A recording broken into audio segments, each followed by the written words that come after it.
Hey, I'm Mike Joseph, and thank you for listening to Detoxicity, a show by men, about men, but for everyone.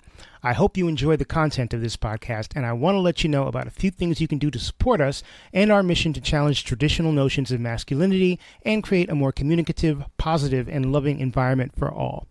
You can subscribe to Detoxicity on any podcast platform that you use to listen. We are available just about everywhere. Also, don't hesitate to rate and comment, as these help us move up in the podcast rankings. I'm on social media, or at least I'm on Twitter, Instagram, and TikTok as DetoxPod Guy. Feel free to drop me a follow. Now I have a Patreon page, yay! And Patreon gives you the opportunity to get cool merch and exclusive episodes of this podcast in exchange for subscribing. Go to patreon.com/detoxicitypod to find out more. Finally, I'd love to hear from you. Whether you found an episode of the podcast particularly enjoyable or enlightening, or you know someone who'd be a great guest, or you'd like to offer constructive criticism, or if you yourself would like to be on the podcast, hit me up. Reach out to me at one of the aforementioned social media channels, or if you're old school like I am, drop me an email, detoxpod@gmail.com. Thank you for listening, and take care. So, for this episode, we are going to welcome back Benjamin Wagner, who originally appeared in episode 106 almost 2 years ago to the day. And when we initially spoke, Benjamin was in the process of doing a lot of recalibration. He'd been an executive at MTV News, he'd been an executive at Facebook, lived the typical high-functioning New York City jet-setting executive lifestyle, and realized that he needed to pull back from that in order to essentially save himself, in addition to maybe improving his overall life and his family and his mental health. And he did it. And he relocated, and he works as a consultant. He hosts a wonderful podcast called Friends and Neighbors. And he also just completed a movie, also called Friends and Neighbors. And it is a really, really interesting film that sort of explores his life, what Mr. Rogers used to call looking for the helpers, and just kind of tracing his story, which includes, being a child of divorce, some violence, some abusive behavior, and then, self-medication and all that comes with it. So this second interview we're having is really sort of an update, and goes into a bit more depth about the film, which is now complete. And we're just checking in to see how Ben's been doing in the last couple of years, and the things he's learned and the things that he would like to impart to others. So without further ado, this is my friend Benjamin Wagner. So it's always weird when I bring somebody back onto the show, because you have to sort of do the introduction all over again. But I am going to ask you to do the introduction all over again. That's good. I always wanted a second try. All right. Well, give it your best second shot. I'm a dad, a husband, a filmmaker, a journalist, a singer-songwriter, and I consult and coach around the intersection of media and technology to pay the mortgage. I should say I love a lot of that work too. Good. But what I tried to emphasize there is maybe some prioritization, Totally. Yeah. I was looking up real quick when your previous appearance on the show was, and I thought it was a year ago. It was actually 2 years ago. Two. Yeah. It was published in June of 2022. Yeah. I think the fact that I thought it was so recently speaks to the fact that I feel as connected to you as I do. Yeah, I agree. And just the fact that conversation is still kind of fresh in my head. So we got 2 years to catch up on. Yeah, we do. I would add also that while we haven't face-to-face, and I haven't been up in the city for some period of time, for any more than literally 2-3 hours at a time, I feel like we both make concerted efforts to stay connected via just quick updates on text message or on IG. And that ain't the same. I wouldn't front, It's not. but it ain't nothing either, Right. So yeah, I can't hug you on IG. Right. But I can root for you from afar, and I'm definitely rooting for you. Thank you. I appreciate from that. afar. Man. Yeah. So, what's going on in the world of Ben that Hmm. Detoxicity listeners would be curious about since 2022? Well, you know, I did a movie on Mr. Rogers a decade ago. Mr. Rogers summered in a modest gray shake shingle house on the edge of Nantucket Island. My mother rented the tiny cottage next door, so Mr. Rogers really was my neighbor. And I made a film with my brother where we sort of looked at the impact of his life and career, largely on media. This predates, all the other ones, which was pretty fun and cool. And it's a very DIY, two brothers making a movie after work and on weekends. And so when we first spoke, and really as we were, I'd say, getting to know each other, I was beginning both a healing journey around my own adverse childhood experiences and traumas and adverse stress, and coming to learn about the physiology of that stuff and the impact of that stuff, and kind of waking up, getting sober, feeling my feelings. And then I just begun. Maybe I was a little bit into production on this new documentary called Friends and Neighbors. So like at the moment, it's front and center. I'm doing sort of a homecoming tour of previews and some festivals right now, with the objective of it being a 2025 PBS film, like my first. And that is not a done deal. I will not speak out of turn, but we're talking. So my fingers are crossed, and I like to assume consent. But moreover, I mean, that's sort of the productization. So I beg your pardon, but like it feels like a huge moment because in a lot of ways, I wrapped a lot of my eggs up into like making sense of this process through that storytelling process. And then along the way, sort of assembled this community both locally here in my new hometown. I've lived in Wilmington, Delaware for 5 years now, and left New York City 4 years ago. I had a sort of crash pad in Hell's Kitchen, you may recall, for a hot Mm-hmm. second. But also around the world, I was beginning to meet people who do the sort of work that you do and that I do in other parts of the world. So it feels like a milestone. It's like I'm fully aware of the fact that life is, I'm humble.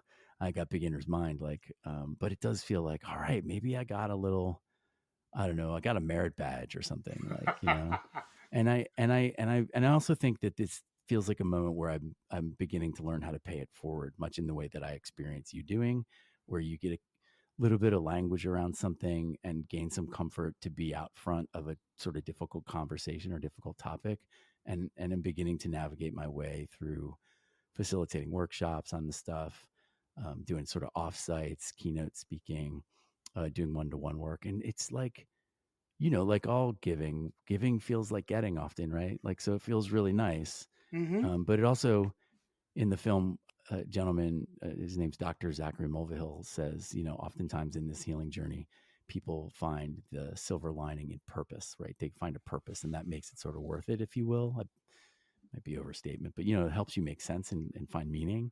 Mm-hmm. And that's been true for me, which is why that soundbite is towards the end of the movie.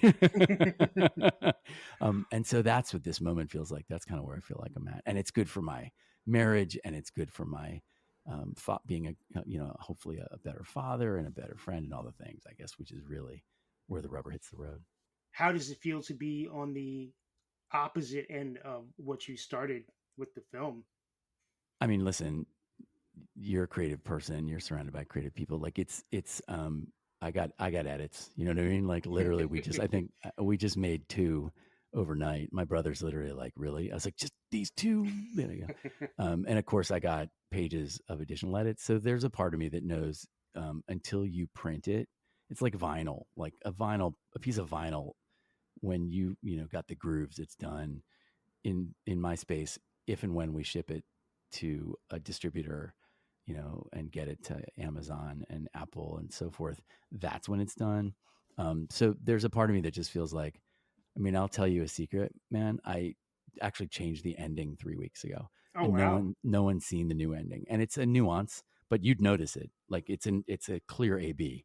It is, again, it feels like a milestone, but it also feels like I'll keep, it's like Kanye, right? You keep mixing Keep messing until with it, yeah. you can't, After right? it's out, Yeah, yeah. totally. Until you can't. But at the same time, like, I don't know, like I love goals. I love saying, my brother, when we were younger, he'd be like, "Would you stop blogging about the things you want to do with me?" like that writing checks our bodies can't cash thing. And I was like, but when I say it out loud, there's an accountability for me that I feel is different than if I just keep it to myself. Sure. And so, there's this assumption of consent again, this idea of like, well, if I say it, I can do it. And so like, there's a part of me that's like, hey, look at that.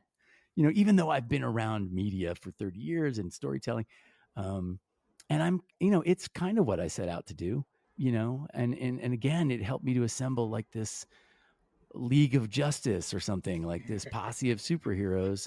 But what's cool about it is I didn't take this sort of like national global expert point of view. I was like, I'm going to look around my neighborhood.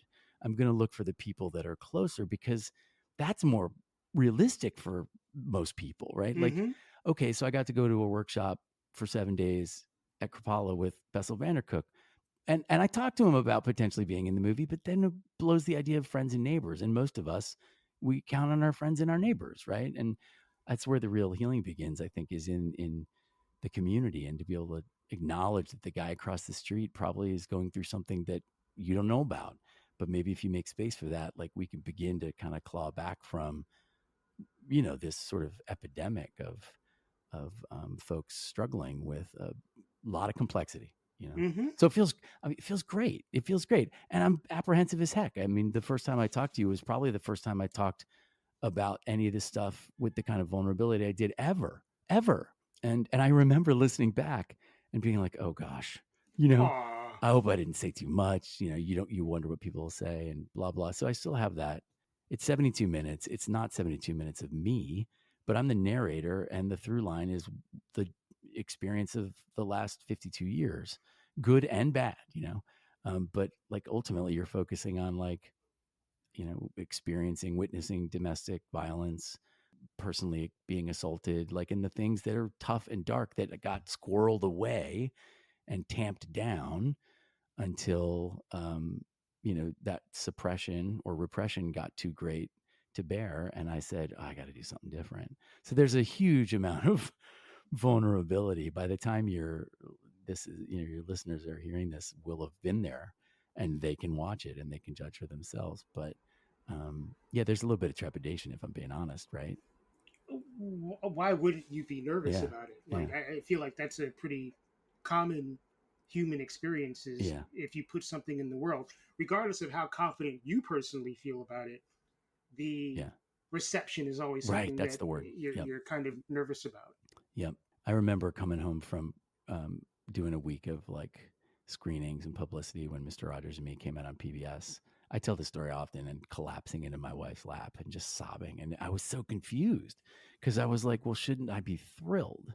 And I think part of it was the exposure. And at the time, Mr. Rogers and Me, one of the ways Fred and I bonded is he asked me about my parents' divorce, and nobody leads with that question. Do you Mm-hmm. know what I mean? I Right. mean, it wasn't his first question, but it was like his third.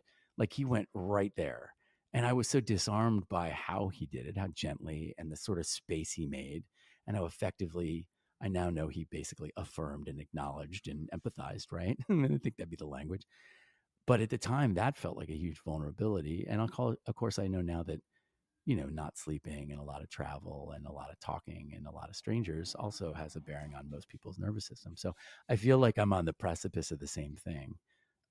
But at the same time, there's a part of me that's like, well, buddy, you asked for it. You know what I mean? Like I kind of raised my hand to do this almost automatically. Like, oh, I think this is something I can do effectively. And I don't mean it's going to be a global phenomena. I just mean I think it can be effective for someone, and that's enough. But now you're at that point, like, oh, maybe I should have considered that. But I'm excited. I'm proud of it. I think it's moving. I think it ends well. It has I feel beg the pardon, a happy ending, and a real one, and a thoughtful one, and one that doesn't feel hacky or I don't know. You can decide, but I'm excited. I'm Good. excited. The great thing about stories, where the people involved in the stories are still living, is that they're not over until one of them leaves this earth. Totally. Yeah. So, the ending of the film isn't the end of the story. You're still an Right. evolving human. The people that you spoke 100%. to are also still evolving That's humans. right. It's a snapshot. Yeah, yeah, it's a moment in time. or maybe multiple moments in time. And Um, it really is a soft sequel in my mind to Mr. Rogers and Me. It is not like Fred's in it for, if you added up the minutes, one or one and a half.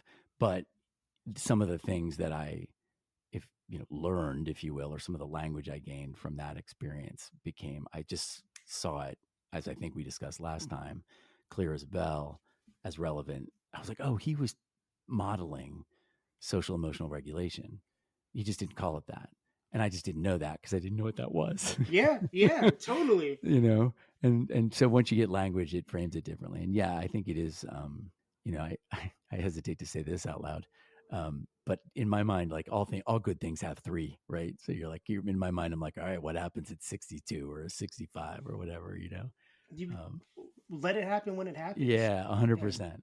in terms of your own acknowledgement and healing, I would imagine making the film sort of ripped open wounds, but it also like healed wounds at the same time, perhaps the same wounds. Got to be honest. When I started making it, they were wide open. Do you know what I mean? And in fact, I mean, it's almost real time.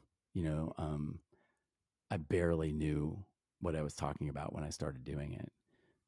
In part, I was like, oh, I'll document the process. I don't think I thought about it in that sentence, but in part, I was like, oh, I mean, I don't even know. I don't even think I knew what a conclusion would begin to look like. And I think Mm. if my brother wouldn't protest, I'd probably still be, shooting interviews. Um, it's certainly, I will say, every time I learn this every time because I now do a fair amount of facilitating, workshopping, and some kind of keynoting speaking. There's a part of it that opens every time. But as I think you might know from some of the sort of tools, the coping tools, the healthy coping tools like EMDR, is the stories change for me. And I explain this or I model this in the movie, but specifically with EMDR, one of the sort of components of that intervention is you safely revisit the sort of story, really. And the Mm-hmm. story is activating. So you do it in a safe way, kind of in a near REM state. That's what the eye movements and sort of Mm-hmm. engaging both hemispheres does. And then you retell it to yourself, in essence. And so, in a lot of ways, the telling, while it does reactivate, the story has changed to some degree. And so it's not as activating. And that's the goal, right? That's the objective. Because I can't undo the things, right? They're part of the story. There's a Right. part of me that's like, did I make it more of did I cement them by putting them on a screen? I watched it last Thursday in Dubuque, Iowa at a film festival, and it's just a fascinating thing to do. And you're like, gosh. And Mike, I think my parents are in the film. Right. I interview my parents both for about 2 hours and they basically narrate the context in which I am born, so that the generational trauma part, and the idea that we all have a history that we inherit, right? and Absolutely. and then they narrate parts of my life that I didn't have conscious memory of, which I thought would be useful because that's part of the wiring. Was there stress at this time? My dad's like, you're damn right there was stress. You know what I mean? It's that kind of Right. thing. And then they help me to narrate the assault because their point of view is interesting and relevant. And then they sort of, as I mean, frankly, become an adult, it becomes the helpers, including two of my real good friends from high school, both of whom ended up getting into this space. Woman named Lauren Scott, who's a professional school counselor, has a master's in education and has been helping kids understand social emotional regulation for 3 decades. She was in student council with me when I was in like ninth grade, you Wow. know. And my friend Matt Tusignot, who was driving the car the night I was assaulted, was in the front seat driving when I was yanked out of the car. Matt has gone on to become a somatic psychotherapist. Wow. And Matt is the first person to begin to help me understand what, Bessel would say, the body keeps the score, this idea that our body records experiences in a way that is distinct from our brains, but of course connected to. So it's like a really cool, right? It's really super cool. And they're on the journey with me, and they both were ahead of me. And Matt Matt was the first person to be like, to share some of this stuff. And I can remember we would go for hikes in Valley Forge Park, which is in between where the both of us live, where George Washington spent the winter of Yes. 1770 something, right? Yes. And we hiked there as kids, and we just started talking about it. I remember I'd just be like, "No, explain this again." It took me 6 hikes to even begin to get it. You know what I mean? And I still didn't get it. So, anywho, that's the it's and by the time Matt and Lauren show up, by the way, when I'm watching it as a viewer, my body starts to calm. You know what I mean? It's just fascinating because watching my parents talk is not super comfortable. And Right. it's not like I don't have a relationship with them. I do, but we don't normally talk about these things because frankly, nobody wanted me to talk about these things. So, Sure. and everybody who's seen the film is like, wow, your parents are super courageous and you ought to thank them. And I'm like, and I have for the record, but I'm like, that's good to be reminded. And I think everybody did it, including my brother, out of service at the end of the day, Right. I mean, especially them, frankly. No, I was going to say, because for them, I would suggest as profoundly uncomfortable as it is with me. Somebody asked what they thought, and I was like, they both watched it, and I doubt that they ever want to watch it again. And I get it, yeah, I but mean, I they think did it. they did it. And I think it's important to recognize that you created that space. Mm, that's a nice point. Thanks, man. Yeah, I think about my own family experiences yeah, and growing up in a culture of secrecy and withholding. And, yes, I think that there have been some healing conversations, but I think that I was the linchpin of those. Like I was yes, the instigator of those yes, conversations. yeah. Otherwise, I think It'd still be secrets. they'd have been totally cool keeping that shit secret forever. Yep, yep, yep, yep. It's amazing to me but unsurprising that you use that word. I think, I'm like, I don't know, a couple hundred pages into a memoir, and I started working with the editor, and we're actually talking about titles, and I won't overly reveal, but related to that is I had an epiphany just a couple of weeks ago. I have a song called The Secret Song, and I actually wrote it right in this office, staring out the window behind me, Okay. because I was like, I just had this epiphany that everybody has a secret story of their life that is very different from the stories we tell everybody else. Oh The yeah. shame, the sadness, the anxiety, the fear, whatever it is, the stuff that you're not supposed to talk about. And the secret song, the lyric goes, I appreciate how uncool it is to quote your own lyrics. So let me just acknowledge that, like maybe the lyrics come from somewhere else, right? But these certainly felt that way. But it goes, tear the curtains down, throw the windows wide. This idea of like, let's just let all the sunlight in, right? It's getting later and the hour's growing near. No one can save you from the monster in the mirror. Spent your whole life looking for what was always here all along. And it's there. And we also know what the sort of right way or just way or healthy way to manage that stuff is, I think, somewhere inside, because enough about healthy coping to know that things like breathing are not rocket science.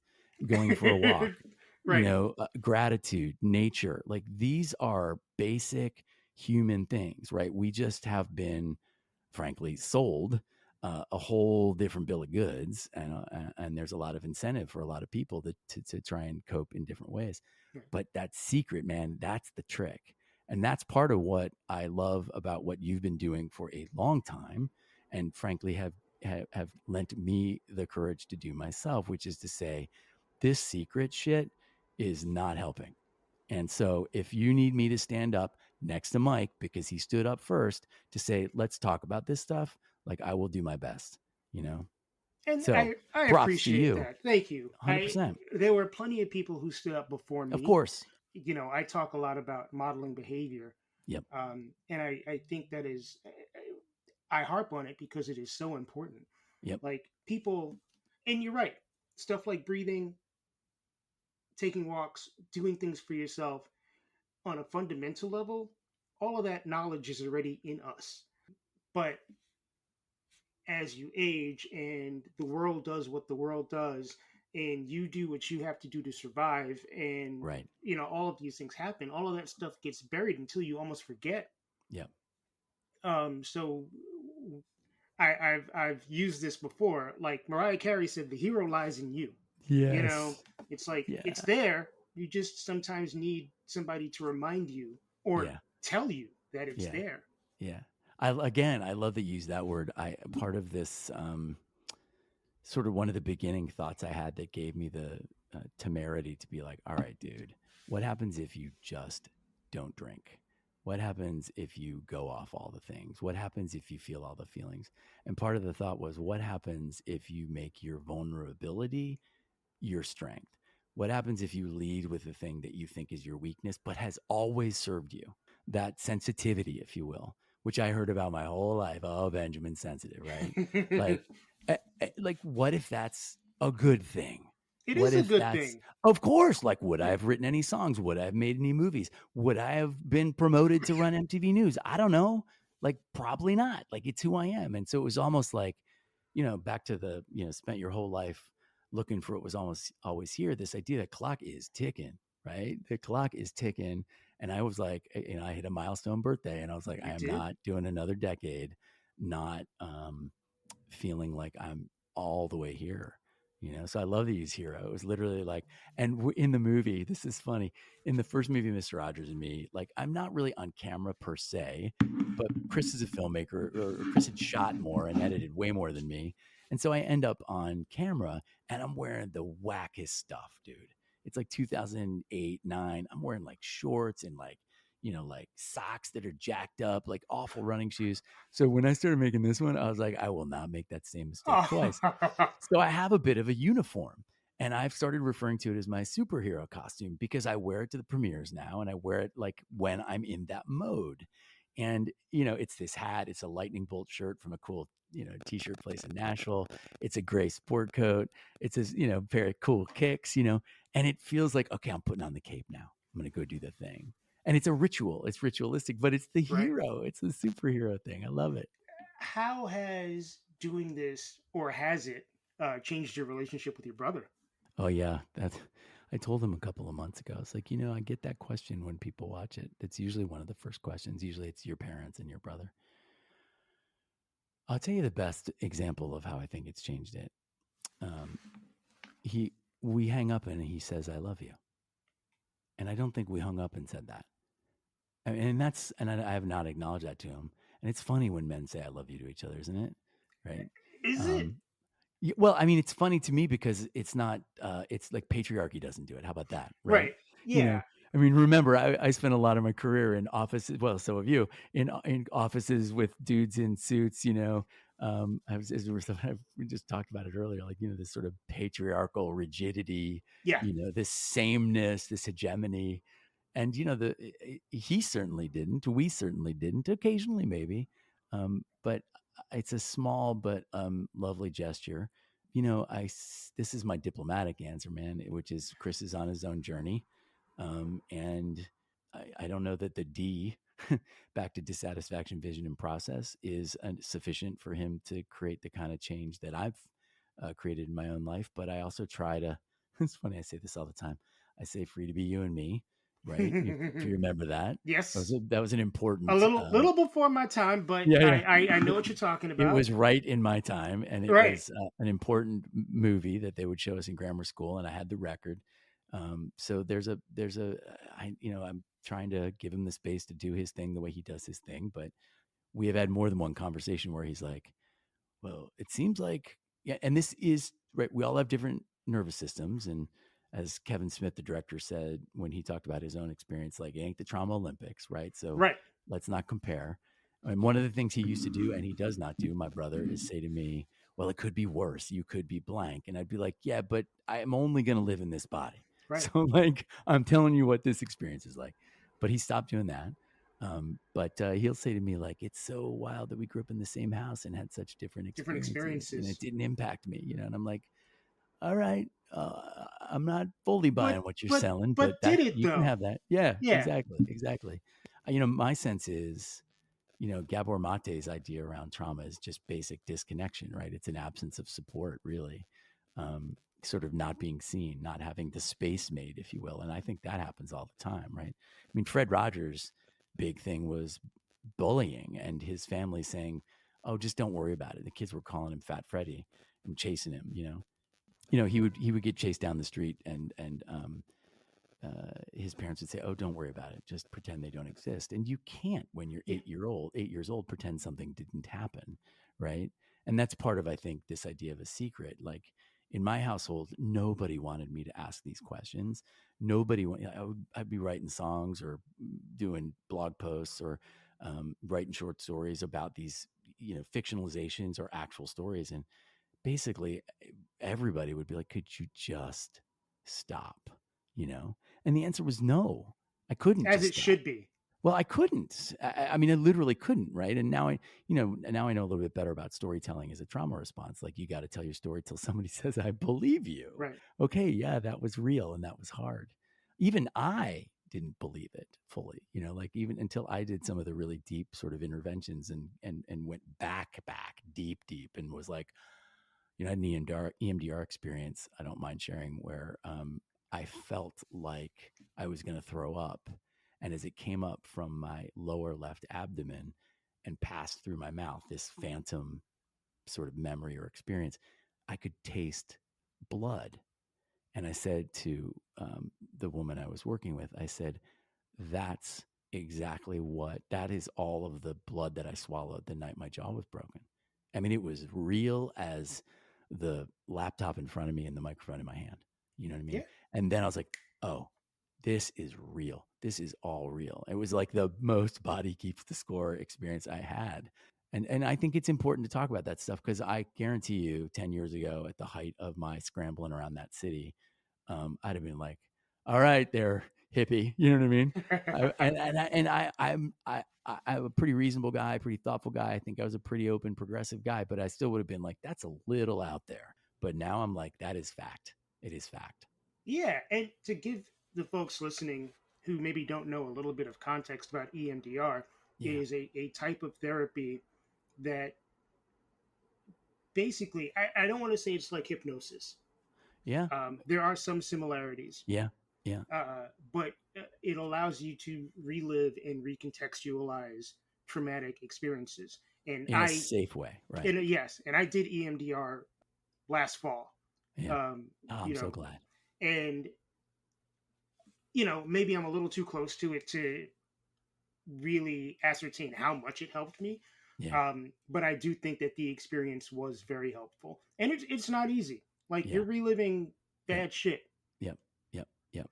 In a safe space, but even in Yeah, a safe space, bad shit's hard shit, you know? yeah, Yeah. The hypnosis thing, and I know enough to be dangerous here, but ultimately it's like you're either feeling something with paddles in each hand, so hmm each side of your body, or your eyes are following an object from left to right, which excuse is me. what happens when we walk, right? Or when we're scanning the horizon, and that left and right has some bearing on your brain activity, right? And in essence, it gets you to a place where you're less activated and more calm. And I think you're more at the intersection, certainly this is how I experienced it, of the conscious and the unconscious. So you can kind of access experiences or memories or visions in a way that you just aren't gonna while you're driving down the street where you're fully engaged with all this executive, Right, you know and then for me, what was powerful, and I'd be interested to hear if you had a similar experience, was again the telling the story and then adapting the story. You basically, at least I basically, in my understanding, and this in the film is how we describe it, is you can actually change the story by returning. For me, it was returning to that Wawa parking lot in, Berwyn or Malvern, Pennsylvania, and helping that 16-year-old boy with blood all over the place and a jaw dislocated in two spots and broken in two spots, helping him off the ground and carrying him to safety. And what's more, Mike, is the film I made has animation in it. And so I animated it. So not only do I have the memory of it changed in my own experience, right? But I actually have a vision of it right. The that's experience of it, that's like, different, which yeah, is wild. So as I describe it to you, I'm like, "Oh, there I am taking me to safety." So there's a part of the story, because this core story isn't the way memories work. It's not a playback of a tape or a DVD. It's a story we retell. So hmm you can retell it differently. And so now when I retell the story, well, I swoop in my superhero suit and I carry me to safety, the adult me. And it's massively impactful and amazing and also remarkably simple, isn't it? It is. I may not have had the exact same experience, but I can remember sort of, you're stepping outside yourself. Yep. Like, it is your experience and you're experiencing it, but you're also like watching the experience as a Right. bystander. Right. Oh, it's so great that you point that out because of course that's what I had to do in a film. Right. It's right. I'm outside of it and in it simultaneously. Oh, that's so cool. Right. Yeah. Yeah. I would also imagine that this whole experience and going through the process of making the film and reliving the things that have happened to you and making all of these discoveries has had an impact on you being a dad. Yeah. I would say the journey or the goal or bearing in mind that it's a um, evolution is this idea of intention over impulse. And I think the trick as a parent or a husband or a friend or a colleague, particularly if we're not super cognizant of how our brain and our bodies work, which I just wasn't to the degree that I am now. And again, I'm sure I have legions to learn and I'm like looking forward to learning it. We're all students. Yeah. Yeah. Is that I now think I have, and I think the girls know it, much more agency over intention versus impulse. And I also understand the idea of repair so that when I mess up, as I'm sure I will, if I haven't mess up with you, I know well enough to come back and say, I messed up. And I apologize. And here's how I messed up. And here's what I'd like to do if I had a chance to do it again. And I'm going to do my best with you. And I think I don't say this to disparage my parents. Nobody taught them that. I think it probably could help their marriage. And it certainly could have helped their relationship with me. I, uh, I will say my father has come a good distance to his credit to sort of to know how to do that repair. But I think my kids, I think they get me modeling it all the time. I am home. I mean, none of this New Delhi, New York, Singapore, Jakarta, Belgium, Amsterdam, whatever. Like I am home almost every day when they go to school and almost every day when they come home. There's tuck in every night. So we are connected. And we were really, I got to say, like Abby and I did our best, despite the freneticness of New York City, to be as present as we could. But I just think, man, it's funny. I heard someone talking about the word settle, right? Mm. Like at a certain age in your life, you're like, I don't want to settle down. And then I just heard the word in a whole different way recently. This idea that, like, I was thinking about like a, a glass with a bunch of debris in it or something. Like settled means calm. Why wouldn't I Right. want to be calm? And I think because we associate settled with somehow not ambitious or compromised. Certainly I did when I was a younger man. I was in this play Pippin, and he says at the beginning of the play, I thought there'd be more plumes. In other words, like I thought there'd be more fireworks, like more accolades, more trophies, right? And like at some point in my life, I think I thought that was gonna be what filled me up and nourished me. And by the way, this is the journey in the play of Pippin. Mm-hmm. He ends up falling in love and adopting a kid, and he's like, huh, maybe I had it wrong. You know what I mean? And I don't know that I had it wrong because I am. It all led to here, every bit of it, including this conversation, which I'm so psyched we're having. Right. But I do think there's a settledness, and I think they experience that differently. They're both very glad to be here, and the here could be anywhere, but the here part is the trees and the relative calm. We have fox in this neighborhood. I say this all the time, and you'll appreciate this. It was pretty much pigeons and rats, right? Yeah. And it was Central Park, and that was it. That's why that owl was a Flacco. That's why it was such a big deal, right? And I followed because I get it. But like we have a puppy, a year and a half old dog, and she's in the movie. Her name's Luna. And Daddy ends up walking her most of the time, much of the time. And I walk her often at 5 a.m, and I'll see that fox, or I'll see, walking her in the afternoon, a red-tailed hawk. Or I'll see, I'm learning this bird calls. If you told me I'd say this to you when I was first playing Rockwood Music Hall, I'd be like, that is lame with a capital L. Like when I was trying to get into CBs and get a record deal at Sony, I'd be like, what? But now I'm like, no, man, this is the thing. And I'm glad I did all those things. So I think that's the gestalt of being a dad now. I mean, they laugh at me. I'll be like, look, red-tailed hawk. But Elsie, the 11, soon to be 12-year-old, the other day she came in, she's like, Dad, come here. There's a redheaded woodpecker outside. So like, back to modeling, I think that they have a sense of wonder and awe and gratitude and appreciation that I took 50 years, 48 years to get to. And I think that's the idea, right? To be a transformational character in the sort of lineage, and maybe all of us are to some degree, because I think all of us are trying to course correct somehow about what we were handed. But I think there's also some of us who maybe feel empowered or an imperative or whatever it was, enough dissatisfaction to dig super deep to try and just make it like a leap forward, not like just a couple of notches forward. And I hope that that's what I've done for them. They're awesome kids. So I hope I'm doing them right. I adore them. It is the best. I love being a dad. I love being a better husband and friend to my wife. And that's hard. It's been hard. This has been highly disruptive to her, I assure you, standing by me as I go through all this stuff and be the weird guy raising his hand and being like, I don't know, should everybody get shit faced on a Friday night every Friday night? I don't know if that's a best practice, but I'm here for it, and I think she's here for it. And gosh, I hope the girls are okay. All I you think can they're do, pretty great. right? All you can do is set an example, right? Yeah. Generational trauma is a thing that gets talked about, particularly in a lot of minority, family lineages, and it's a real thing. And I think in some cases it leads to forgiveness. I think in my case, it certainly led to some level of forgiveness. Yeah. And then, but it's incumbent on each person to be a better version of the thing that created you. Yeah. And some people understand that assignment. Yeah. Some people don't understand that assignment. The worst part is that there are people who understand the assignment and then don't do the assignment. Right. But the people that understand and do the assignment end up creating a better place for the people that come after them. I hope so.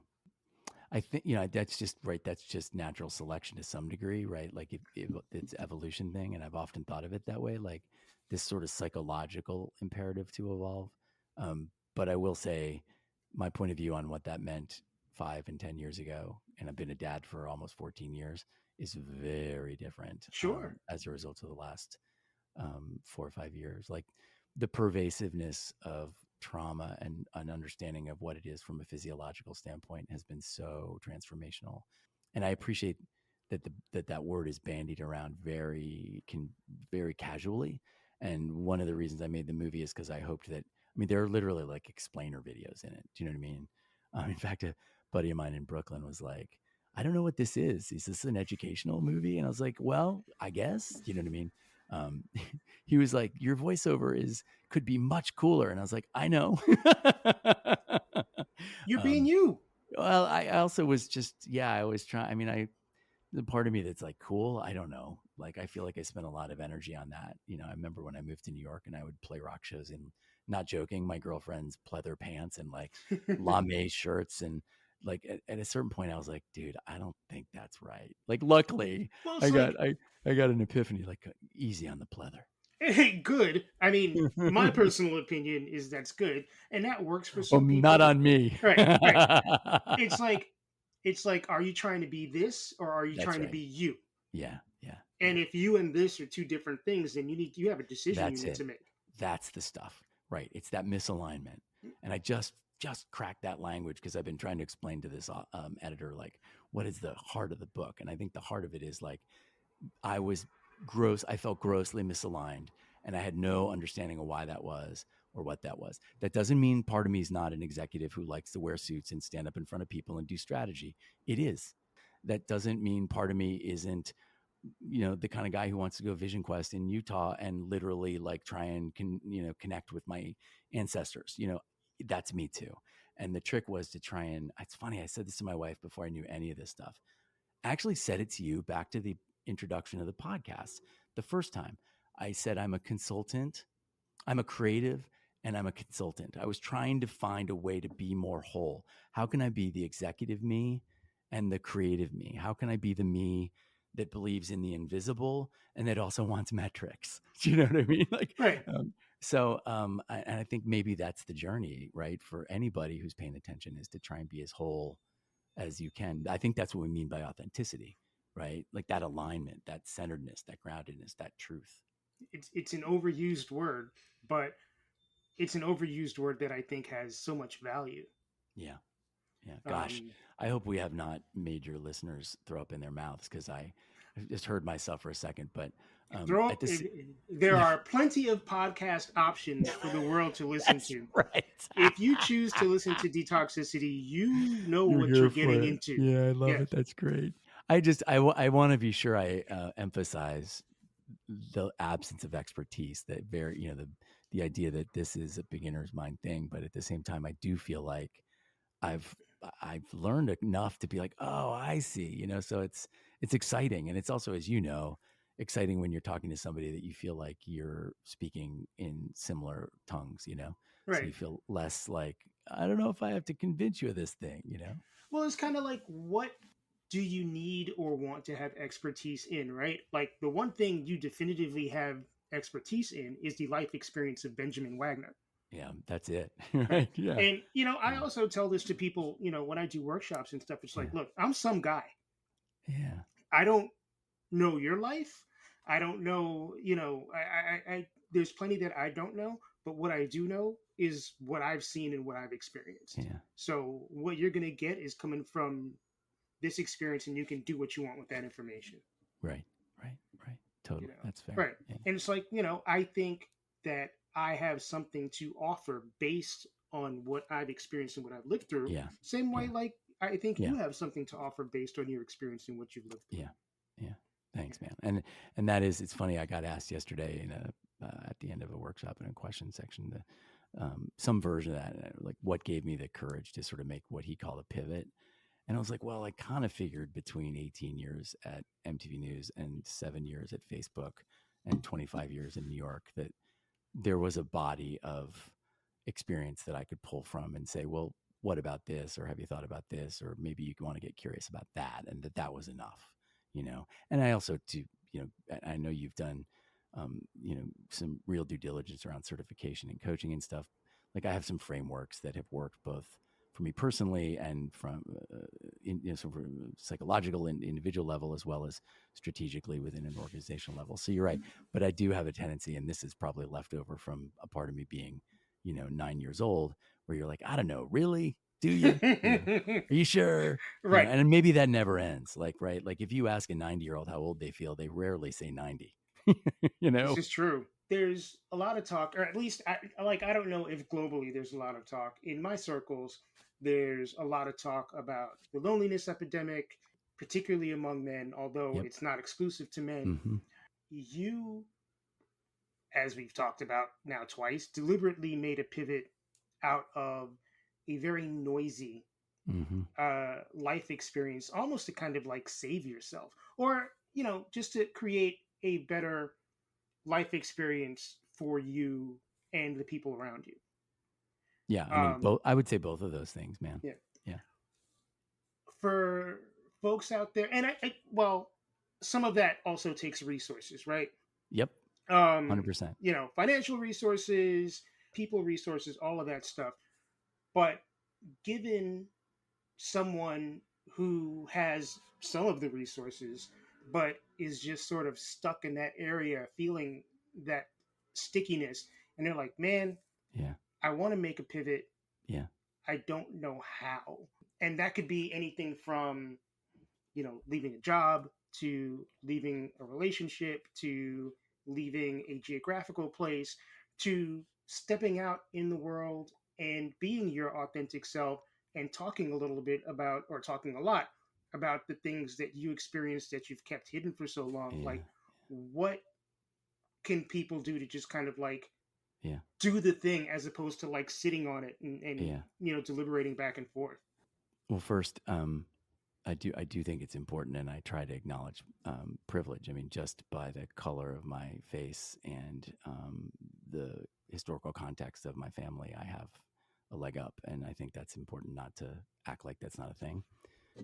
And when I look back at my career and I think about waltzing in the door at Rolling Stone and getting an internship on, like, 4 pieces of previous journalism, like, I like to think that I earned that gig, but I also know that it had some ease built in.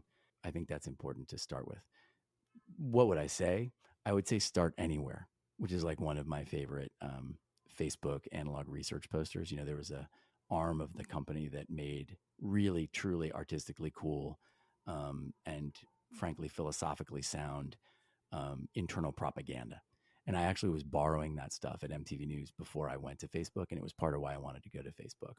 And the one everybody knows is move fast and break things, that became move fast and build things. That's how that stuff began.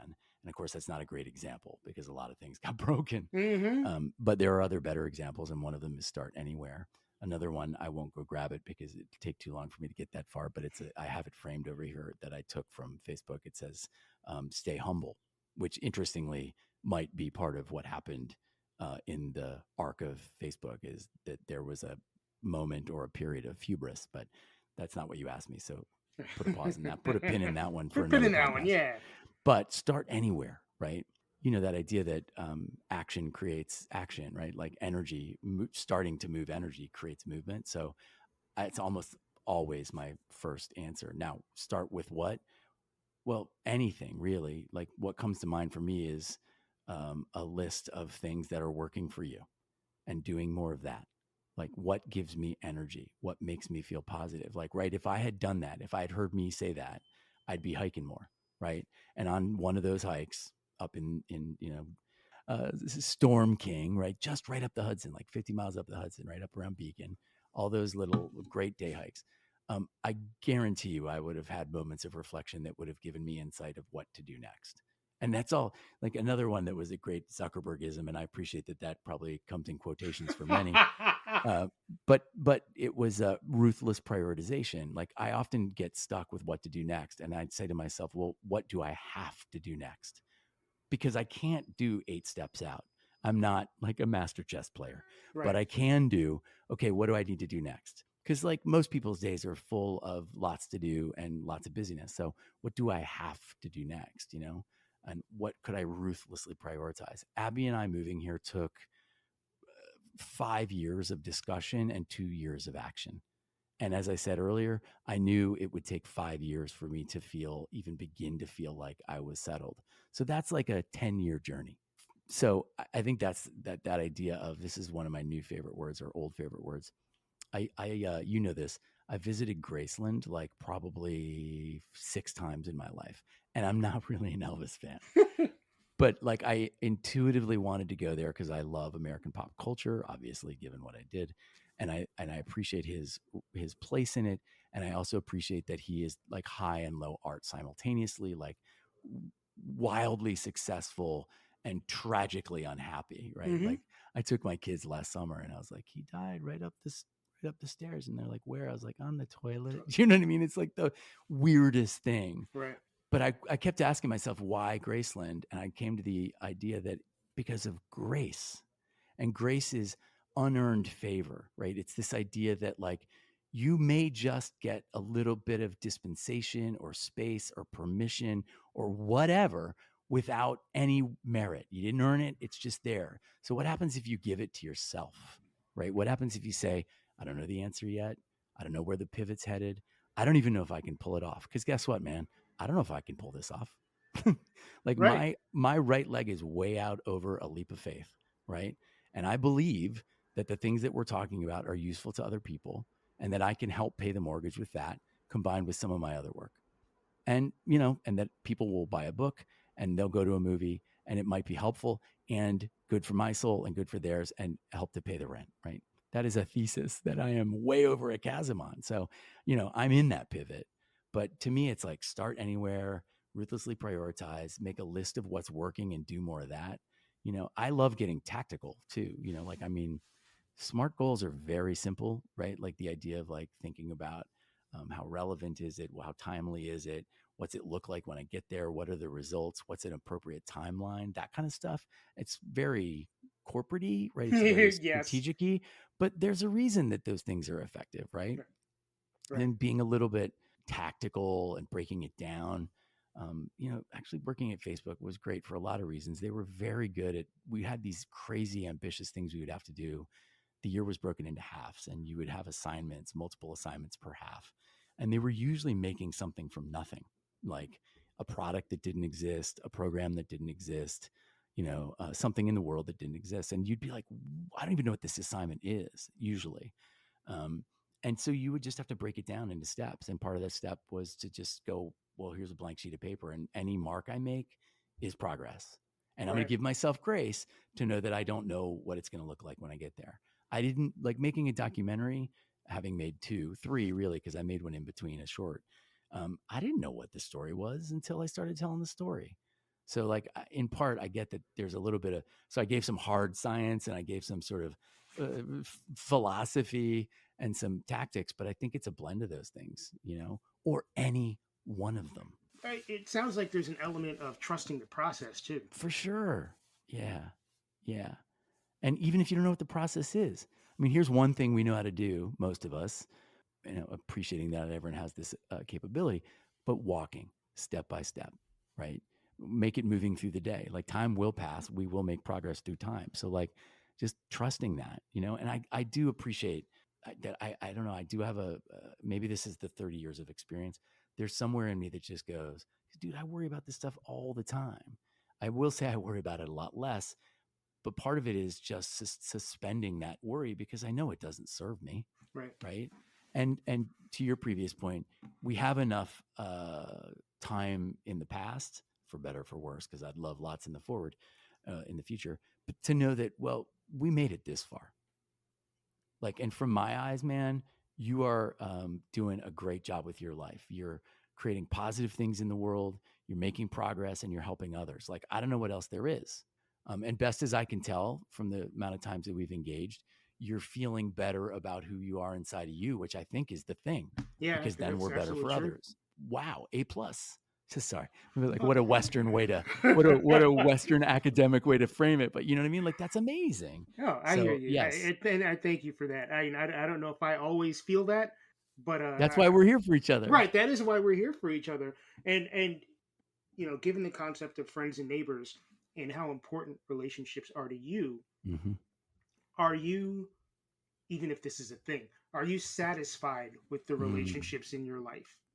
Great question. Qualitatively, quantitatively, however that works for you. Yeah. I mean, I it's funny. I was talking with a pal earlier, and we were talking about the idea of binaries and how we understand meaning through difference, and so we tend to put things in opposition. Right. When of course life tends to be much more nuanced and a little grayer, right? And I would say so. So my answer is yes and no.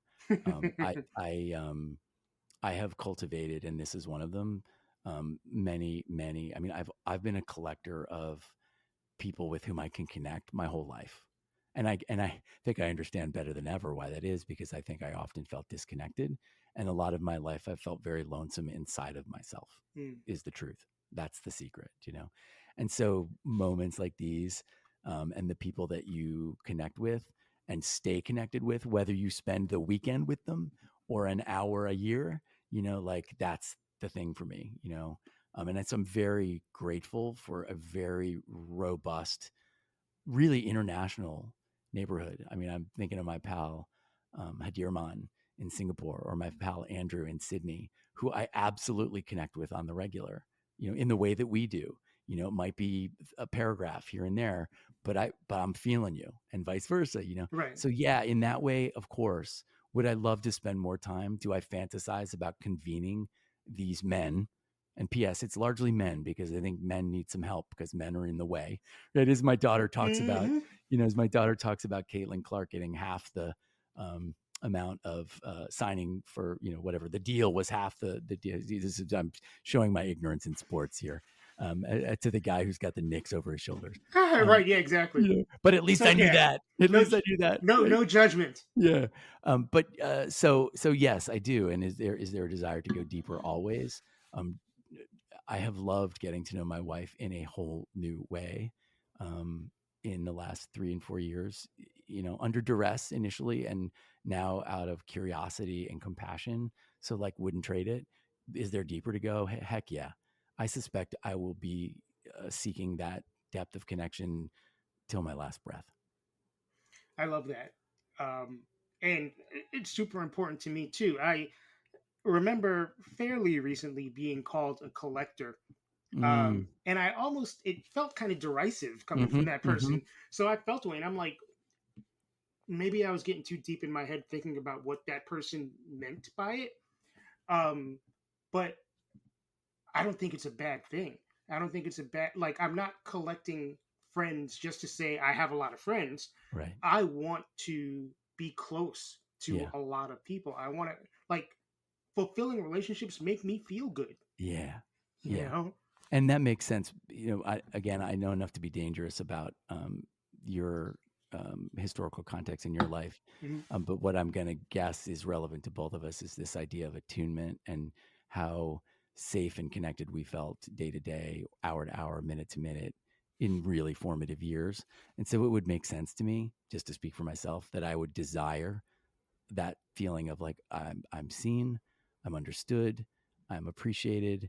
No one's asking me to keep it to myself and stop asking so many questions or stop being creative around, something hard or whatever.